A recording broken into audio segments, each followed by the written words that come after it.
Hey guys, it's just I'm back with another video, and as you can see by that title, I'm gonna be doing this third time how my mom found out she had cancer. Sorry, I had to crack my neck. Now, this, if y'all didn't see my last story time about how my dad passed, watch that. That was like a couple of years ago, but still watch it. Now, I got a little emotional in that video, but I won't get emotional for this one. The reason why I decided to make this video because I just saw a video of people doing story times, and I was like, I don't really have a story time to do, and I know y'all like my story times, and I thought of this one. So let's just start. Okay, so I don't know what month or the date. Me and my mom really don't know, but I want to say around May. I want to say around May, in the beginning of May or in the middle, because it was around her birthday. But okay, so I'm gonna go back to when my dad passed a little bit.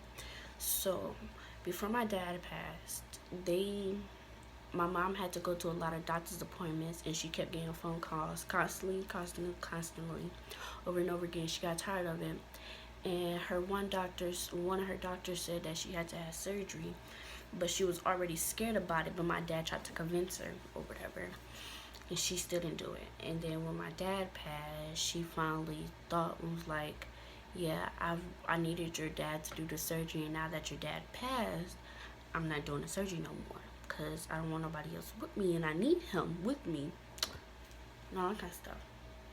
And so, yeah. So my granddad, he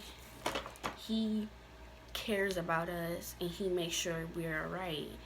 And so when we moved here where we're at, he made sure we had our doctors and everything and all that kind of stuff. And so when my granddad got her checked in with her doctors and stuff, I guess her doctors was starting to feel something, see something in her body, and so she constantly kept doing what she had to do when we was in Detroit. Constantly have doctor's appointments and phone calls and stuff like that, and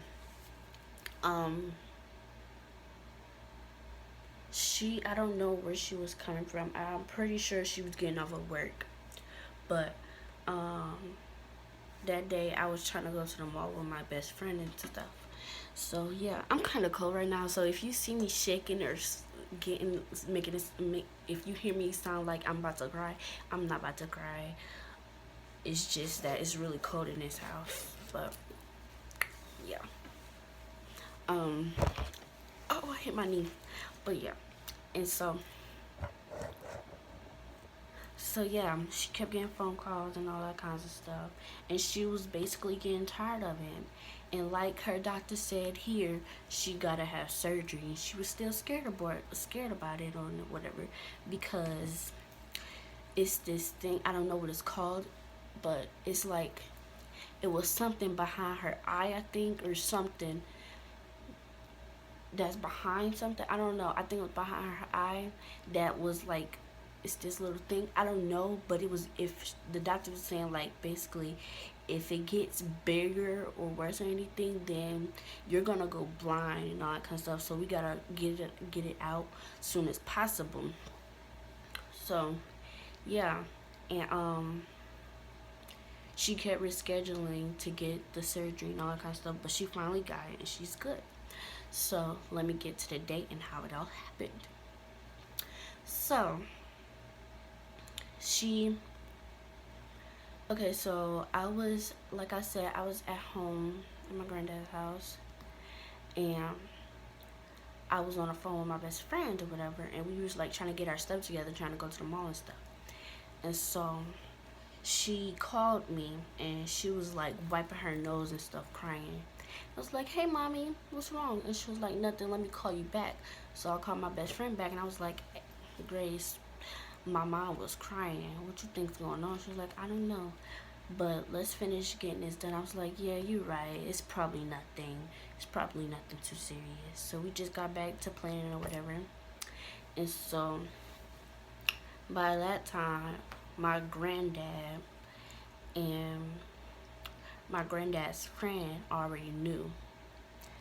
And so I was the only one who basically didn't know because, I'm a kid. Kids always got to be the last one to know something. That's just how it is sometimes. And if you don't understand it, then you will one day when you get older and you know the reason why. That's how it's supposed to be. But so we got back playing or whatever. And so my mama came home, my mama and my granddad, and me and my granddad friends, we was just at the house chilling or whatever. He was in the room and I was in the living room just on the phone, like I said. So they came home, and so when she came home, I was like, hey, mommy, or whatever, just, just basically saying hey, like I regularly do every day when she came home from work.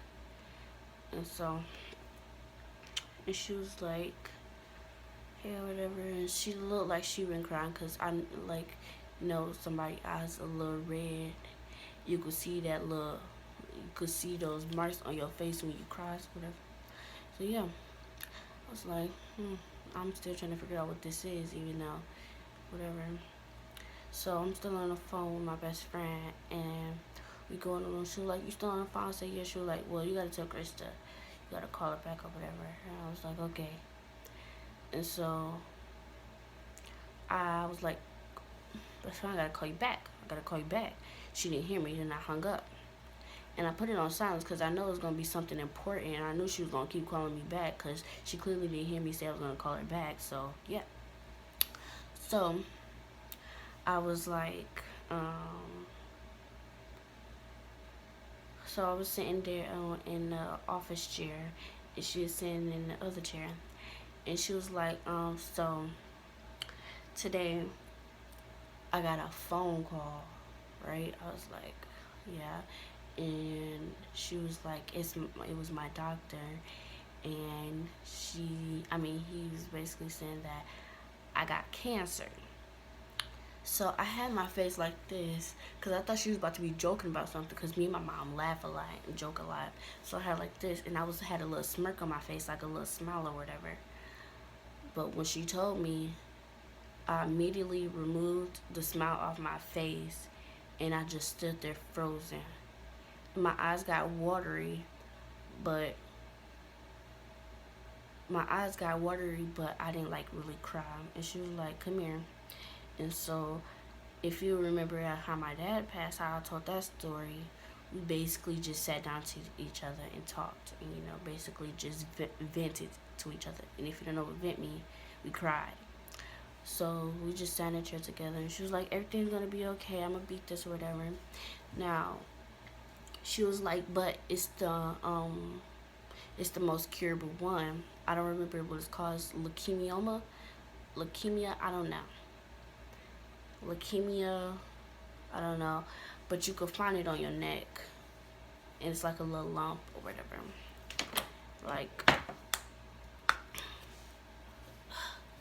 Like this on your neck, but a little bit wider. Like wider and flatter. Not that big. A little bit wider and flatter. Like this, but bigger or something. So yeah. And so yeah. And when it was she was about to leave back out or whatever, and I was like, Ma, I was like so scared to ask her this, but when my mom is in a bad mood and where she feel sad for herself or feel sad for me, she's kind of nice. And I really hated to ask this question, but I was like, can I go to the mall? She was like, yeah, that's fine with me. And then she gave me $20. And then we went to the mall, did whatever. And she did chemo and all that kind of stuff. She got her hair because she just did. Her hair was already kind of falling out, so she just did what she had to do. So yeah. And um, she had got the surgery, and she basically described that they had to go up her nose, behind her eye, by her brain, really close by her brain. So yeah, but she did pretty well, and she got that done in March after we came visiting Detroit. So yeah, but yeah, it was the most curable cancer. So we was lucky, but not lucky because yeah, cancer is a bad disease, but we got the most curable one ever. So yeah, it was good. Ain't nothing came back. She did. I don't think she did radiation because she said that she was scared to do it because cancer can come back, and she could get two things at a time, two things of cancer. So I don't think she did it, but yeah. So that's all for this video. Comment down below if I should do a story time of how I had my first real asthma attack. Yeah. So yeah. Bye.